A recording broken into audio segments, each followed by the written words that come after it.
Jai Hind, little learners. Today the topic of our video is worksheet number 2 of unit 8 class 4th DAV. इसका जो first सम है वो है name all the three hands of a clock. एक clock के तीनों hands के name बताने हैं. कौन कौन से हैंड्स होते हैं क्लॉक में? एक तो होता है आवर्स हैंड, एक होता है मिनट्स हैंड और एक होता है तीसरा हैंड होता है सेकंड्स हैंड. ऑलराइट, इन तीनों हैंड्स के मूव करने पर हमें टाइम का पता लगता है. You can see in this clock learners, यहाँ पे जो रेड हैंड है ना वो है सेकंड्स हैंड, जो फास्टेस्ट मूव कर रहा है और स्लोएस्ट मूव कर रहा है hours hand. And the hand that is longer than the hours hand is called the minutes hand. It's B part is name the hand which moves the fastest. उस hand का नाम बताना है हमने जो सबसे जल्दी सबसे फास्ट मूव करता है. ठीक है, आपने क्लॉक में देखा होगा कौन सा हैंड होता है जो सबसे फास्ट मूव करता है? It's seconds hand. ठीक है, जो सेकंड का हैंड है, जो सेकंड्स बताता है,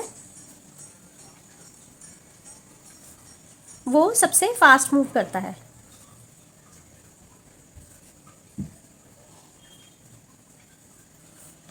alright, C part is which hand moves the slowest. सबसे स्लोली कौन मूव करता है, कौन सा हैंड? ठीक है, सबसे स्लो कौन सा हैंड होता है? Hours hand. Ours hand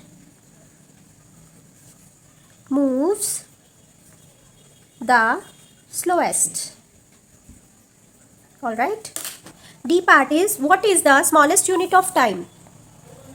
Time की smallest unit कौन सी है? Second is the smallest unit of time. क्योंकि लर्नर्स सेकंड जो है वो कितनी जल्दी बीत जाता है ना, सेकंड हैंड कितनी जल्दी मूव करता है, झट से 1 सेकंड हो जाता है, 2 सेकंड हो जाते हैं, है ना. तो इसलिए second is the smallest unit of time. 3 days is equals to dash hours. ठीक है, इसको कैसे करना है? जैसे हम मल्टीप्लिकेशन के सम्स करते हैं ना, इसमें वो वाले रूल लगेंगे. ठीक है, ये देखिए, हमें 1 डे के हमें पता है 1 डे में कितने आवर्स होते हैं? 24 आवर्स होते हैं, है ना. हमने 3 days में पता लगाने हैं. जब हमें 1 का पता हो और हमने ज़्यादा का पता लगाना हो तो हम क्या करते हैं? मल्टीप्लाई करते हैं. हम 24 से 3 को मल्टीप्लाई करेंगे. ठीक है, 24 into 3 will be 72. 3 4s are 12, 2 1 carry, 3 2s are 6 and 1 7, 72. तो कितने आवर्स हो गए? 72 hours. So 3 days is equals to 72 hours. Alright, F part is 1 hour is equals to dash seconds. अब इसे भी आप ऐसे ही करेंगे. 1 hour में कितने सेकंड्स होते हैं, कैसे पता लगाएंगे हम? देखिए, थोड़ा सा ट्रिकी है ये, बट नॉट दैट टफ. आपको आता है क्योंकि हमने मल्टीप्लिकेशन किया हुआ है इसलिए. ठीक है, इसमें क्या करेंगे हम? 1 hour में पहले पता करेंगे कि कितने मिनट्स होते हैं. Alright, 1 hour is equals to 1 hour is equals to 60 minutes. Alright, now 1 minute is equals to, ठीक है, यहाँ पे आप लिख सकते हैं एज वी नो, जैसा कि हम जानते हैं 1 hour is equals to 60 minutes. 1 minute is equals to 60 seconds, है ना. 1 minute में 60 सेकेंड्स होते हैं ना. ठीक है, तो अब क्या करेंगे आप? 1 minute के हमें पता है 60 सेकेंड्स, हमने 60 मिनट्स के पता लगाने हैं. ठीक है, तो यहाँ पर लिखेंगे 60 minutes is equals to 60 is into 60. Alright, अब इसको सॉल्व कर देंगे. आप इसको यहाँ पे डायरेक्टली भी कर सकते हैं मेंटली. ये देखिए, यहाँ पे 2 zeros है ना, तो 2 zeros के यहाँ पे दोनों zeros लग जाएंगे. 6 6 are 36. ठीक है, इस तरह से आप इसे सॉल्व कर सकते हैं. एक इस 60 का 0 लग जाएगा, एक ये वाले 60 का 0 लगा देंगे. 6 6 are 36. 3600 seconds will be the answer. G part है 4 centuries is equals to 4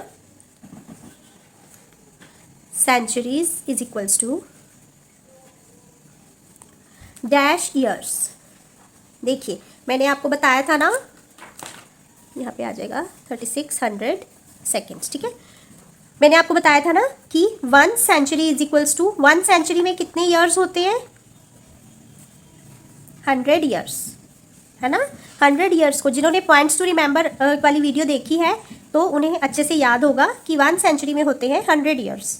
alright, तो हमें अब 1 के पता है और हमने 4 सेंचुरीज के पता लगाने हैं। 4 centuries is equals to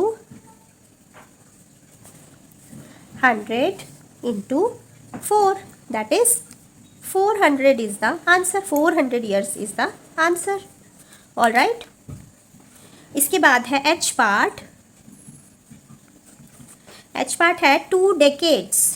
2 decades is equals to dash years. बताइए 1 decade में कितने years होते हैं? 1 decade is equals to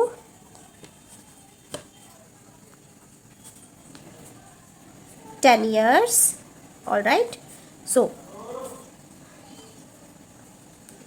2 decades is equals to 10 into 2. That is 10 multiplied by 2 is 20. 20 years is the answer. All right. This way. देखिए कितने simple और easy से sums है ना. The last sum, the I part of this worksheet is 3 years is equals to dash months. ठीक है. अब इसका आ जाएगा, कैसे करेंगे?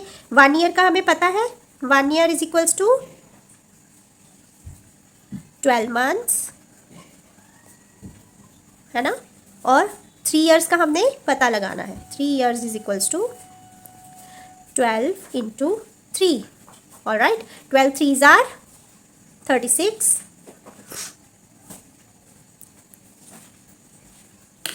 तो यहाँ पे क्या आंसर आ जाएगा? 36 months is the answer of I part. This way. इस तरह से आज आपकी वर्कशीट नंबर 2 भी सॉल्व हो गई है. आई होप आपको अच्छे से समझ आ गई होगी. बहुत इजी सम्स थे, है ना. एक बार आप खुद से भी कर सकते हैं इन्हें. ध्यान से देखिए, करिए. एंड नेक्स्ट वर्कशीट के लिए keep watching my videos and keep learning with me. मिलते हैं नेक्स्ट वीडियो में. Till then keep shining and don't forget to like, share and subscribe to my channel. Take care. Bye bye.